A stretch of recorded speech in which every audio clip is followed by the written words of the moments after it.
मेरा नाम रवि सिबल है। मैं जनरल मैनेजर ऑपरेशंस हूँ इनऑर्बिट मॉल्स के लिए।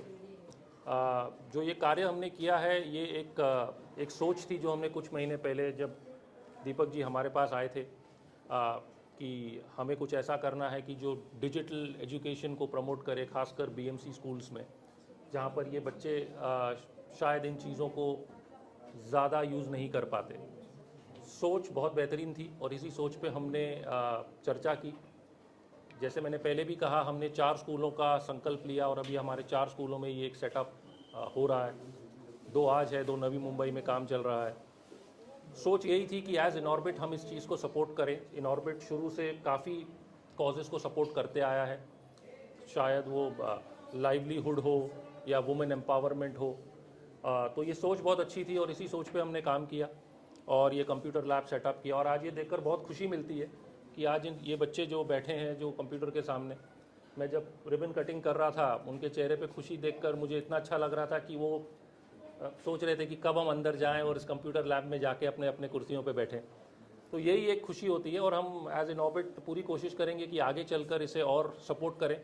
डिजिटल एजुकेशन को और कितना सपोर्ट कर सकते हैं हम करें, बस यही। सर अगर बात करें डिजिटल की, ठीक है, तो चाइना जैसे डेवलप कंट्री और यूएस जैसे काफ़ी डेवलप कंट्री में बच्चे आजकल बड़ी बड़ी चीज़ें सीख रहे हैं कंप्यूटर के ज़रिए। अब वो डीप सी बनाना या फिर और भी सही, लेकिन देश में, भारत देश में अभी तक ये बच्चों तक अभी पहुँचा ही नहीं गई है। अभी बच्चे कंप्यूटर पे ड्राइंग बना रहे हैं, गेम खेल रहे हैं, लेकिन उस चीज़ को उन लोग इन्वॉल्व नहीं कर पा रहे या फिर कहे जाए सिस्टम इन्वॉल्व नहीं करवा रहा है।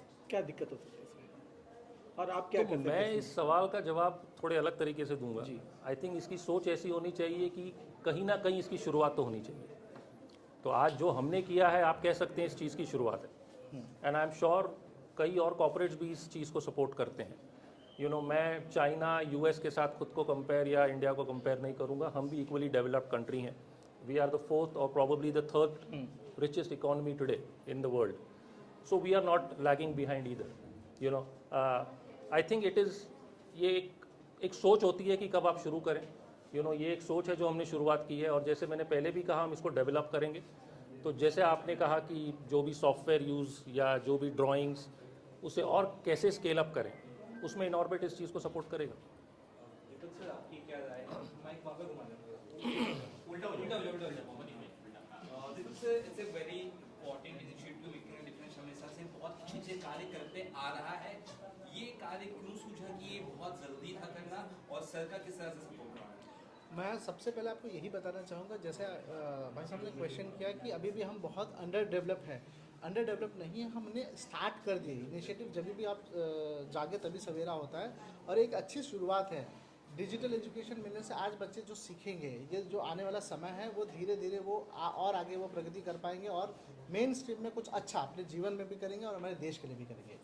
आगे क्या कुछ प्रोजेक्ट्स साथ में मिलकर कर रहे हैं आप? इनऑर्बिट के साथ हम पिछले 6 सालों से काम कर रहे हैं। इन्होंने बहुत ही सुंदर सुंदर कार्यक्रम किए हैं। हमने वुमेन एम्पावरमेंट के ऊपर काम किया है, हमने स्पेशल बच्चों के लिए कार्य किया है। हमने 1 साल पहले हमने AI डेवलप एनी करके एक एप्लीकेशन है जो स्पेशल बच्चों के लिए होता है, वो AI इंटीग्रेटेड है, वो हमने सेटअप किया है। उसके अलावा हम लाइवलीहुड पे काम कर रहे हैं। तो अलग अलग बहुत सारे इनिशिएटिव पे काम कर रहे हैं और मैं फ्यूचर में भी श्योर हूँ कि इनऑर्बिट के साथ हम अच्छा और कार्य करेंगे। इसके अलावा कहाँ ओपनिंग्स आप कर रहे हैं आज? इसके अलावा मलाड आज सो बेसिकली इनऑर्बिट के साथ हम मलाड में कर रहे हैं, उसके बाद गोरेगांव जाएंगे, वहाँ पे भी हमने सेटअप किया है।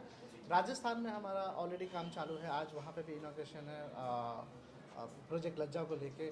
उसके अलावा हम नवी मुंबई में भी सेम जैसे हमने यहाँ पे किया है, वहाँ पे भी एक नवी मुंबई है स्कूल, वहाँ पे भी हमने 9 कंप्यूटर सेटअप किया है, उसका भी इनॉग्रेशन आज है। स्कूल्स किस तरह से आप लोग चूज करते हैं? क्या ऐसा कुछ क्राइटेरिया है कि वहाँ पे लैब्स है नहीं है? सो बेसिकली जब भी हम कोई भी इनिशिएटिव करते हैं तो पहले उसकी नीड असेसमेंट किया जाता है कि वो सही में उस जगह पे ज़रूरत है या नहीं है। सिर्फ हम दिखावे के लिए नहीं करते या कोई भी चीज़ ऐसा नहीं होती कि सिर्फ दे के निकल जाना। हम उसकी पूरी मॉनिटरिंग करते हैं और वो सही लोगों तक पहुँचे, जो गरीब या ज़रूरतमंद लोग हैं वहाँ तक पहुँचे, उसका पूरा नीड असेसमेंट किया जाता है, केयरफुली वेरिफिकेशन होता है, उसके बाद ही हम ये सब इनिशिएटिव को ऑन ग्राउंड लेके आते हैं। गवर्नमेंट से किस तरह का सपोर्ट है या फिर बच्चों क्या मैसेज रहेगा आपका? मैं बीएमसी का धन्यवाद करता हूँ कि बीएमसी ने ये हमें सेटअप करने दिया, क्योंकि एक सीएसआर जब कॉर्पोरेट कोई भी सीएसआर करती है तो वो चाहती है कि पब्लिक के बेनिफिट के लिए हो, और बीएमसी ने हमें ये लोकेशन जो आपने देखा होगा इसके जो हालत थी ये बहुत ख़राब थी, लेकिन हमने इसको अच्छा बनाने दिया, तो ये सपोर्ट उनका ग्राउंड पे है बीएमसी का। एंड बीएमसी के कुछ लोग ऑफिशियल्स आए भी तो बहुत खुश थे, क्योंकि अभी तक उन्होंने देखे थे सीएसआर में लोग कंप्यूटर्स देते थे, सिर्फ पहली बार देखा कि पूरा सेटअप करके दिया है। यहाँ तक कि मैं इनऑर्बिट के एम्प्लॉयज़ का धन्यवाद करता हूँ कि आपने जो भी पेंटिंग देखी है ये उन्होंने पेंट की है, तो इसमें उनका पर्सनल टच भी है। इनऑर्बिट सिर्फ ऐसा नहीं है कि सीएसआर पैसे खर्च कर रही है, अपने एम्प्लॉयज़ को भी इसमें इन्वॉल्व करा रही है। जो श्रम दान है उन लोगों ने किया है, तो मैं उन लोगों का धन्यवाद करता हूँ। बच्चों को क्या मैसेज रहेगा जो बच्चे हैं? मैं मेकिंग द डिफरेंस की तरफ से इन बच्चों को आगे की शुभकामनाएं देता हूं, और आप इस कंप्यूटर से, जो दिए हुए कंप्यूटर से, इसका आप अपने जीवन के लिए, अपने पढ़ाई में आप इसका यूज़ करें और आगे ऐसे बढ़ते रहें। So final words from you for the kids. नहीं, जैसे दीपक जी ने कहा कि I wish all the luck to the kids here, to the entire management of the school, और आगे चल के इनऑर्बिट ऐसे ही इस कॉज को सपोर्ट करेगा। कहीं पे भी ऐसे लगता है कि हम इसे और स्केल अप कर सकते हैं और बेहतर कर सकते हैं, तो इनऑर्बिट श्योरली पिच इन करेगा और इसे और बेहतर करेगा। So at the moment all the best and God bless. Thank you. Thank you, sir. Thank you, sir.